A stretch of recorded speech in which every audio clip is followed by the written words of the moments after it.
Bullard native Hagen Smith always wanted to play in the major leagues, and deep down he always knew that he would. Well, the start of his dreams came true when he was drafted in the first round to the White Sox. I got the chance to sit down with Hagen's mother, who was there from the very beginning. Hagen Smith had big dreams for his future. Like any other baseball athlete, he wanted to play in the MLB. Just play in the major leagues. Everyone asked him, where do you want to play? I just want to pitch. So he really doesn't care where he goes. Well, that dream is coming into fruition as Hagen heard his name picked in the first round of the MLB draft to the Chicago White Sox. His fastball slider is, I was kind of in shock, honestly. You dream about it growing up, especially in college. That's the goal, to be drafted in the first round for a bunch of my friends and I for sure. So just hearing my name be called, it was kind of surreal, honestly.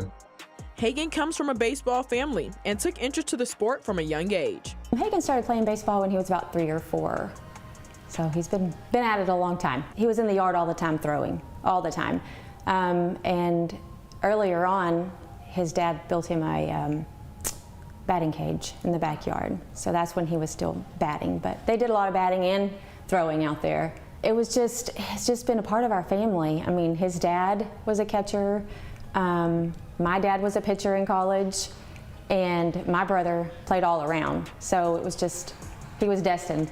He took many official visits before finally settling down at Arkansas, where he spent his next 4 years and was named the SEC and National Pitcher of the Year. Florida, A&M, and then obviously OSU. So I'm glad he chose Arkansas. So what was it about Arkansas that really pulled him in? On the visit, he just said it just felt like home. Everyone was so friendly and inviting, and he said it just felt like where he needed to be. He is just determined.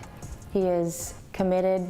He is a team player. It's not all about him.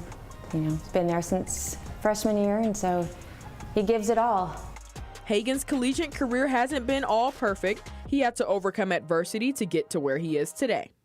I think the toughest thing for him was when he had Tommy John, his junior year.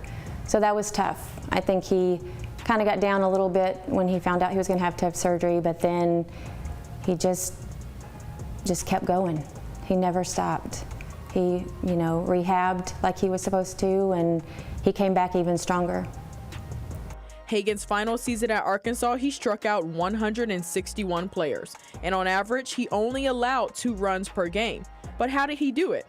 Well, we all know baseball players love their superstitions, and Hagen is not above it. Well, in high school, he ate the same thing before every game he pitched, and still to this day, he eats the same thing before he pitches. He used Jersey Mike's number 13. You can't bring it to him. He has to have it delivered. Because his girlfriend brought it to him the very first game and he didn't have a good outing. And so he said, never again. Never again, I will. Luckily for Hagen, Jersey Mike's is only 7 miles away from the White Sox Stadium, so we'll be anticipating lots of more strikeouts. I've always taught, both of my kiddos just to be humble and be kind and just live your dream. Do what you were born to do, and this is it. This is what he was born to do. Hagen's baseball journey has taken him from Arkansas and now to the windy city of Chicago. But it all started in Bullard, Texas. Huge congratulations to Hagen.